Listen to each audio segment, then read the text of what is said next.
Welcome back to the Josh Kane Presidential Fireside Chat for this very special episode, maybe the most controversial episode of the whole series.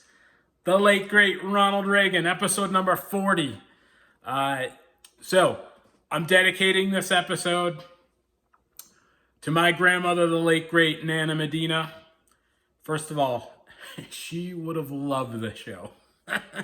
I mean, she would have carried on and on about this show, but the ultimate irony is it would have taken an act of Congress to get her these episodes. She had a very strict no internet, no cell phone policy. But she did not have an easy life, orphaned, dropped out of school after the 8th grade, grew up, lived in the projects for most of her life. Again, not an easy life, but she had a lot of great sayings, but 3 that are specific to this show and one that's very specific to this episode. And one of them is going to be very politically incorrect, and I don't care because it's my show, and it wasn't out of she didn't say it maliciously. It was to be funny. But anytime you asked her to do anything, and if you didn't say please or thank you, her immediate response was always, Lincoln freed the slaves. And every time I laughed, which made me the most polite person on the planet. And I would win contests. I am always quick with the please and thank yous. Thanks to her constant reminders. Even if when you said it after years and years, she still would say it because I laughed every time. So, and her other thing that she always said, whether you were in polite company or not, whether it was in the newspaper or a news story or you're out to dinner, anytime a politician came up, she always would say, one lies and the other one swears to it. She did not like politicians. And then finally, she famously would say about Ronald Reagan that becoming president was his starring role, which obviously was not a compliment. So this episode's out to her, the great Nana Medina. So Ronald Reagan, super complicated guy. There's no way I'm going to be able to cover everything in this episode, but I'm going to do my best. So his vice president is George H.W. Bush, just to get that out of the way. So he's married twice. He's actually the first president to ever be elected that had been divorced. So he's married to Jane Wyman, and they have a couple of kids, and then they adopt a kid. So again, I'm going to be bouncing a little bit all over. So the one kid, Michael, that they adopted, he famously goes to speak at Michael's graduation, high school graduation, commencement speech. And this kid comes up to him and he's like, "Oh, I'm here to speak at my son's high school graduation." It was his son. So he didn't even recognize the kid. So we're already off to a bad start with Big Ron. And the other thing, so when Michael goes to get married, he gets married in Hawaii. Does Ron show up? No.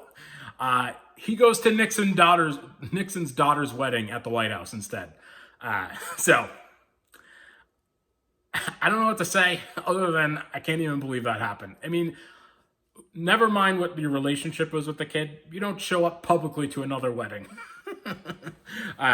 Anyway, so he's born in Illinois, grows up very Midwestern type guy, graduates college, and he gets a job as a radio announcer. So, the great communicator, he gets his 10,000 hours, if you've ever read the Malcolm Gladwell book, just communicating over the radio. He actually becomes a Chicago Cubs announcer. And so at this point, he's like in a studio in Iowa or something. And so they're getting the play-by-play is essentially being sent to them over the wire. So he's sort of like vamping and carrying on about the game.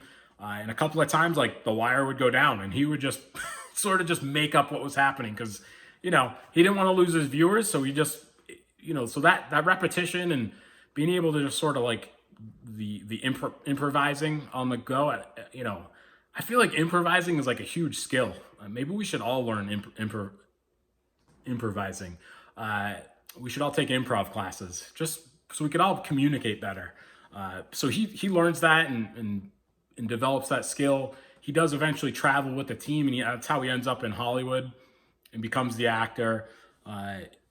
World War II breaks out, and he's got really bad eyesight, so he actually ends up like doing a lot of like training videos and that sort of thing. So he does serve in the military during World War II, but he doesn't see action because of his sight is very poor. So after the war, he serves as the president of the Screen Actors Guild. So he's 6 years there, and then after that, he gets involved with a GE theater, and he like hosts a weekly show. Again, just repetition, being on TV, building that ability to communicate. He also, as part of the contract, he traveled around the country visiting all the GE, plants, and starts giving speeches, and just constant travel, speeches, TV, speech. Like he's, again, honing that skill, the 10,000 hours of speaking publicly. So after that, he serves as the governor of California. He does serve 2 terms. He's a lifelong Democrat. He votes for FDR all 4 terms, votes for Truman. So he basically got those 5 terms in a row. He's a staunch Democrat. In fact, he personally benefits from the New Deal. His dad and his brother both got good paying jobs from New Deal programs, but he never mentions it. And I don't know what, it drives me crazy. Right up a wall. You have all these people running around benefiting from government programs, but then as soon as they get into power, they want to take it away. They want to, they made it up the ladder, and then they want to pull it up behind them. And I can't get past that stuff. I don't know if it's hypocrisy, doesn't even feel like a strong enough word. He personally benefited from the New Deal. And then, in the 1950s, he supports Eisenhower.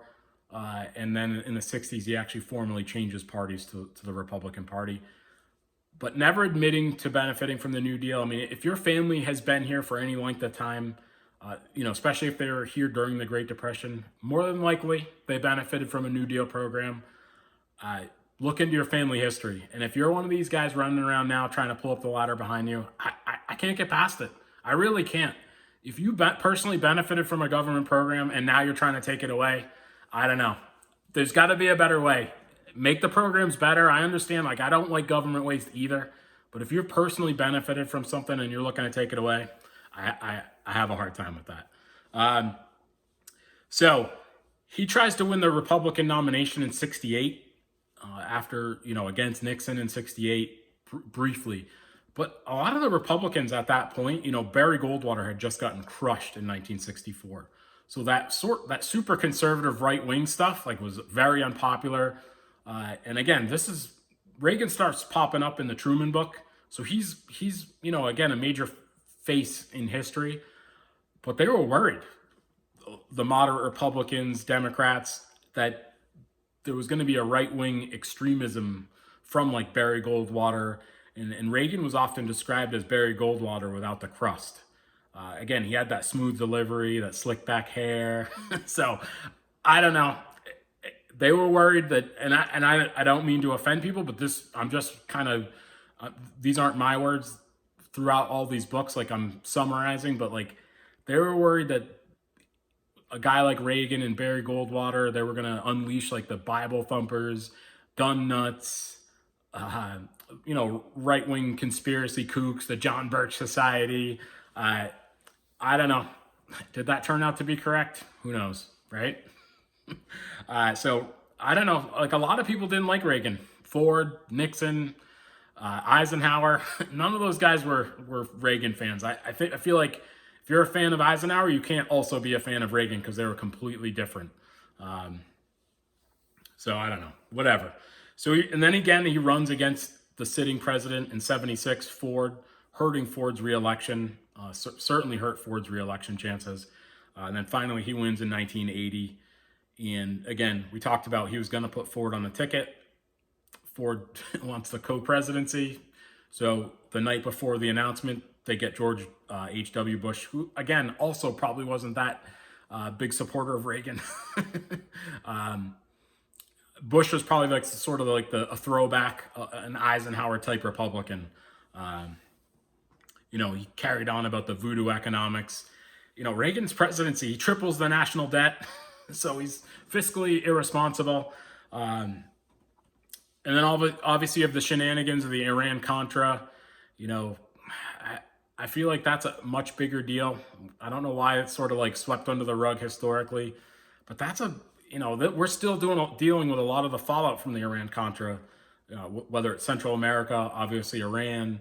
And at one point they were funding it, selling crack into black neighborhoods. The CIA was funneling the drug money through black neighborhoods, selling crack. So it's not a good look historically.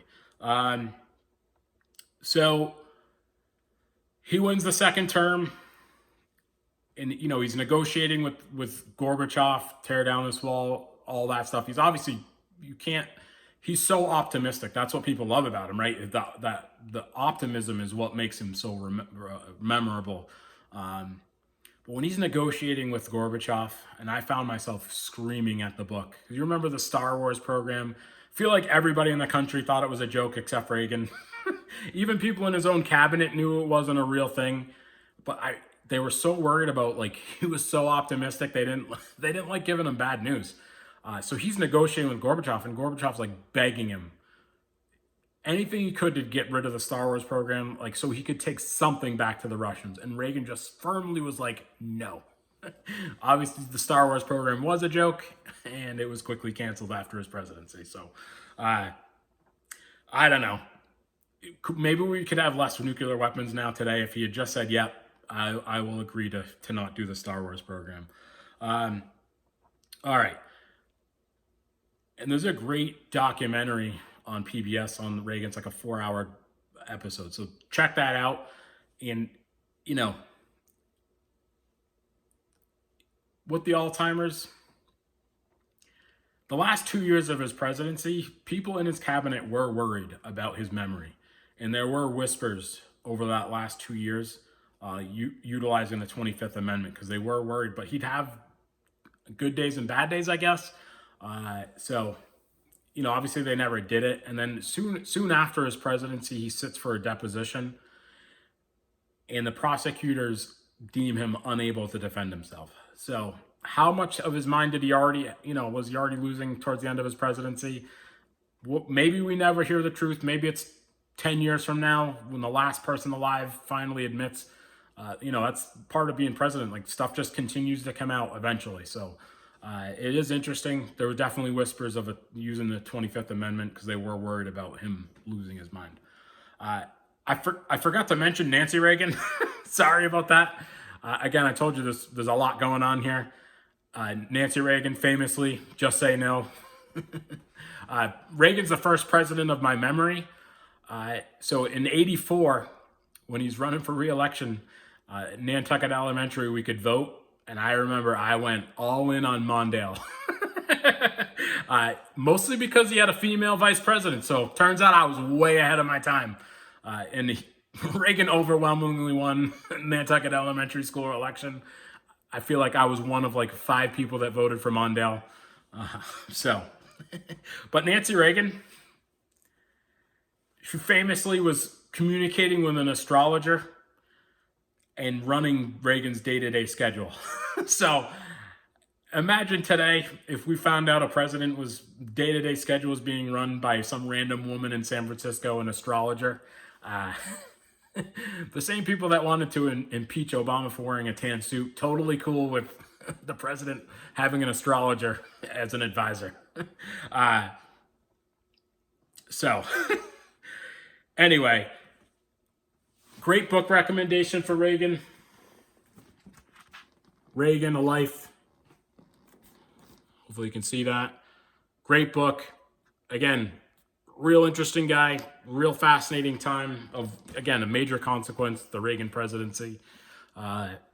Travel recommendation, the Reagan Library in Simi Valley is just terrific. It's probably the best presidential library that I've been to.